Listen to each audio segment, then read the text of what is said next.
What's going on, guys? I wanted to make a video about something I hadn't seen any reviews for quite yet on YouTube, and it's for the AT&T Wireless Home Phone device. Verizon and Sprint have similar devices out. Verizon has the Home Phone Connect, and I'm not certain what Sprint's version is called, but this is the one AT&T just pumped out, and it's not bad. I guess I'm one of the first subscribers in my area in Delaware to actually buy it because AT&T wanted me to do a quick survey with them, but this is like my legit real deal survey to tell the world about it. Um, it's a piece of cake. I had traditional landline service with Verizon and I hated paying a ridiculous amount of money to get nothing in the end. Um, this is cheap. You can go into your AT&T store, get the device for free if you sign a 2-year contract. If you don't want to sign a contract, it's $129, which still isn't bad. There's a $36 activation fee, so you might as well just get the 2-year plan. You're going to use it either way. Um, on the front, power button. It'll always stay green unless you pull power out of it, and it'll fade out. And then you're going to see the battery light blink. Battery light will blink because there is a backup battery that comes with the kit. Um, since this is AT&T, it does have a SIM card in it. So you will get the SIM card already in the device, the backup battery you plug into when you take it out of the box. Just read the instructions if you do decide to get this, put it together. It's a piece of cake. Again, battery, it's green when the battery's good, orange when the battery's slowly dying, red when the battery's shot, and then it just dies completely when there's no battery left. And then at the end, you have the signal indicator. When it's green, you have good signal. Yellow, kind of iffy signal. Red, you got nothing going on. I have never hit red. Every once in a great while, it'll turn orange on me, but it's no big deal. On the back of the device, you have 2 ports for your telephones. There's also a power button right at the far left. I'm sorry because my Mac is kind of throwing off the direction of this.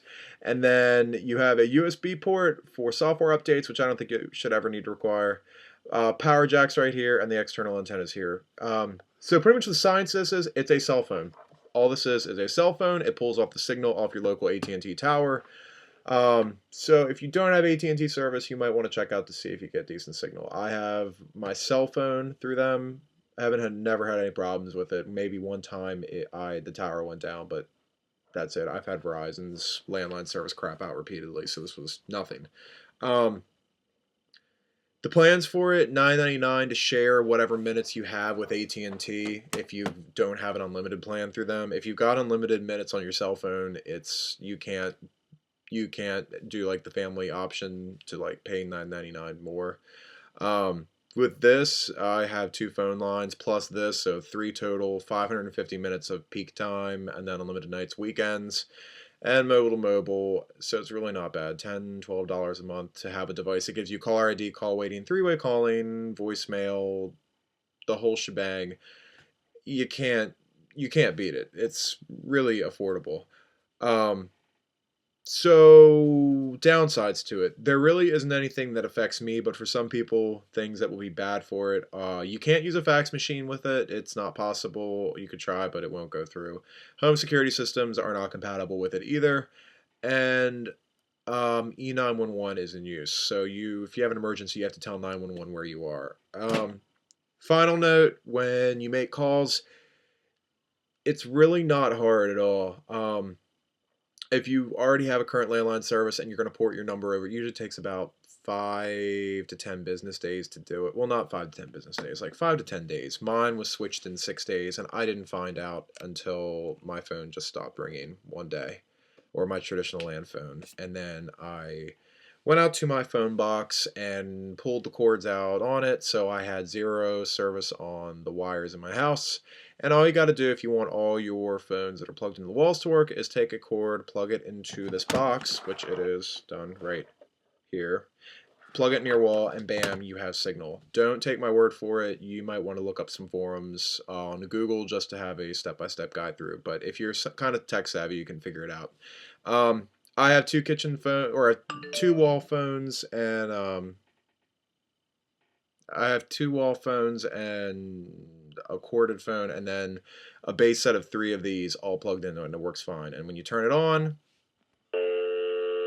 you get dial tone, and it's really not too bad. It's very simple. They say you need to dial use a 10-digit phone number whenever you're going to call. Pretty much anyone. I don't have that problem. If I'm calling in the local area in Delaware, area code is 302. If it's in the immediate area, I don't dial the area code. But if I'm calling over to Maryland or New Jersey, you got to do the 10-digit, of course. To call voicemail is a piece of cake with this thing. You turn it on. There's no specific number to dial. You don't have to dial your own number. All you got to do is press 1. And we're going to sit and wait. And basically, we're making a phone call. And if you hear it,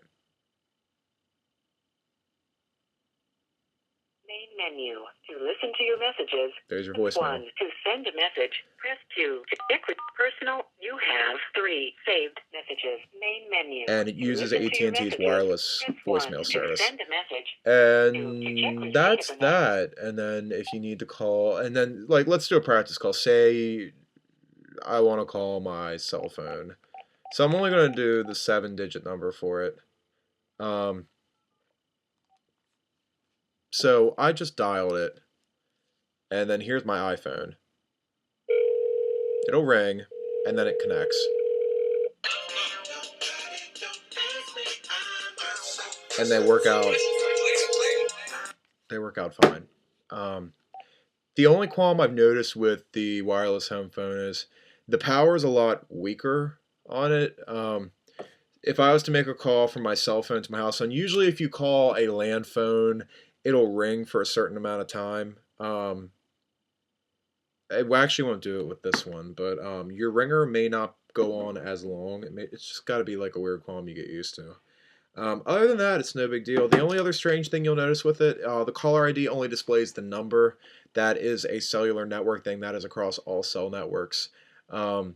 So if you have just the basic little caller ID boxes, I've got like 3 or 4 Bell South and Bell Atlantic caller ID boxes throughout this house. They just show the number. They don't show a name. On this, I have contacts saved on it, so when people call me, it'll show up, and that's pretty much it. It's a great device to have if you're interested the least bit about switching to it. Hands down, I say go for it. If you have AT&T service for your cell phones and it works fine at your home, you shouldn't have a problem using this device. The device is made by ZTE, and I really couldn't find anything else on YouTube about it, so I figured I might as well tell you guys my experience with it. If you have any questions, feel free to give me a shout, leave some comments, and if I have any more updates on this, I will let you know. But so far, the AT&T Wireless Home Phone is pretty sick. Give it a try, and it's awesome. So thanks for watching my video, guys. Have a good one.